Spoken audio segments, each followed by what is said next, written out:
Hello everyone, how's it going? Yeah, JLA Year 1 Part 2. Love the fact that these are hardback. Oh, it's just so satisfying, isn't it? It's just really satisfying to knock against a hardback graphic novel. It's just satisfying, isn't it? You know, just that sound. That sound is so satisfying. I don't bloody love Halloween. When I'm older, when I just get kids knocking on my door, you know, I'm gonna love Halloween because I just find that noise is just satisfying for me. I don't know why. It just is. Right. JLA Year 1 Part 2 is better than the first half. It's better than the first half, but I didn't much enjoy the first half. I enjoyed this more, mostly for the fact that it's more action. It's more action, and the storyline actually, you know, it's a culmination of everything that's happened so far, and then some. It's just kind of essentially all of the world's superheroes just coming together. All of the world's superheroes, or at least in the DC continuity or universe, coming together to fend off an alien invasion. That's essentially the plot of this book, and I really enjoyed it. This is the kind of stuff that I live for: the big action set pieces. And despite the fact that there is a lot of stuff with the tension behind with Martian Manhunter, because the rest of the team believes that he's kind of a traitor. He's traitorous because he's keeping information on the team because he's kind of been spying on them outside, but he's only been doing that for his own good. But his information about the world's superheroes ends up being what the aliens use against the world's superheroes, to imprison them. But the JLA manages to get them out, and there's a big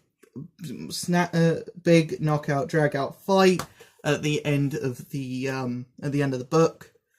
And I really liked that. It's a really good fight because everyone gets involved, from Superman to the Spectre to Dr. Fate to bloody Batman, to the JSA.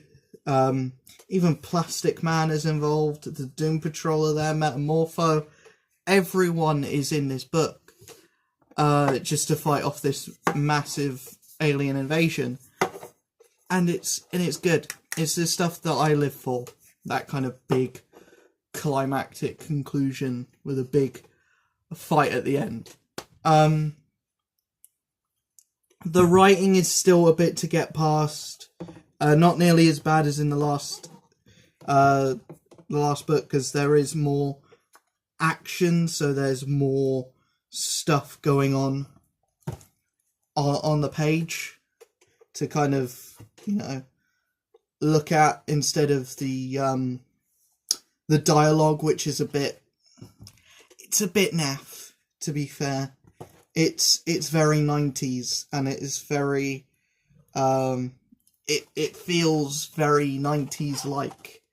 But we get some nice double page spreads. The artwork in this is very nice, I must say. Some very good, like, double page spreads.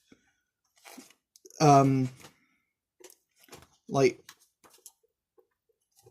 everything is drawn really well. It's just the dialogue that I find difficult to get past, because it is a very like 90s, kind of a bit cringy to read now. But the main storyline is pretty good. The fact that it's basically a combination of everyone in the DC universe, I like that. I like the strong emphasis on action this time, and I like the fact that it's just one solid storyline from beginning to end, because the first part was very much disjointed, and I know it's the first year and it's year one, but I would still prefer it be solid storyline from beginning to end than have it be, oh, they're over here, now they're over here, now they're over here, now they're over there, but it all ties in at the end. I'd prefer it just be from A to B, not A to B to C, back to B, then back to A, then back to B. If that makes any sense.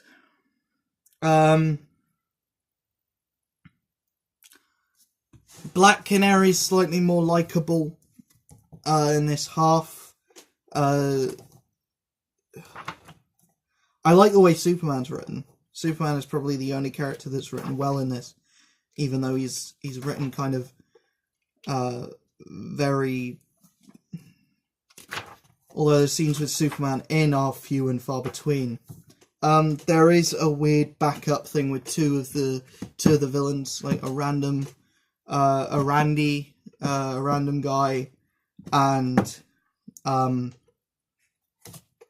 Vandal Savage. They decide to go, like, strive out against Locus, the group of villains engineering everything, and they decide to, join forces with the JLA.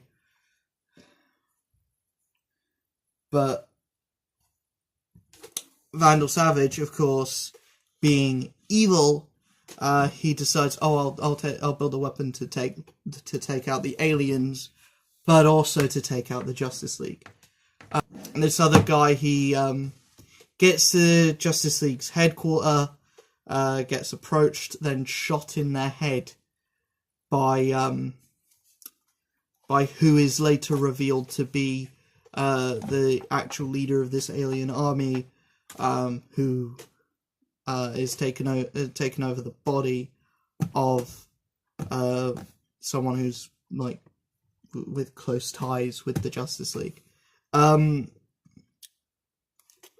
not really much else to say about this, really. It's just your kind of standard superhero fare. It's just done well here. Yeah.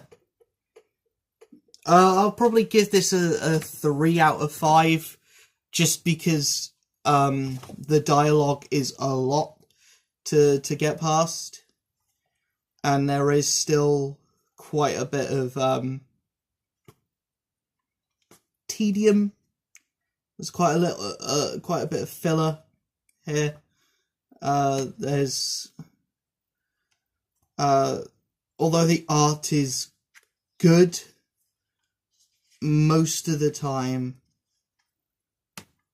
sometimes it can feel a bit muddy, and the ending, the shock ending, was kind of a bit like easy to figure out. It's easy to guess. The big reveal at the end, it was kind of predictable. But that's not any detriment to the book itself. It's just, looking back in hindsight, it's very predictable how things are going to play out in this. Is very predictable. But yeah, that's all I really need to say. Aquaman is given a big push in this as well. That's another thing that I need to mention. Aquaman is given a really big push in this, and it does go to show how powerful Aquaman actually is. Throughout this book and the last one, it does a really good way of showing just how useful Aquaman can be. But yeah, that's all I really have to say for JLA Year 1 Part 2. It's a good book. It's not one of the best, but it's certainly not one of the worst either. I've definitely read worse than this, but I've also definitely read a lot better than this. It's a nice middle ground. And sometimes a nice middle ground is the best kind of story. So yeah, I'll see you guys in the next video. If you like this one, smack a like. If you didn't like it, heck off. And yeah, I'll see you guys in the next video. Hit the like button, hit the subscribe button, not the subscribe button. Hit the subscribe button, hit the notification bell, all that lovely stuff, and I'll see you guys in the next video. Peace.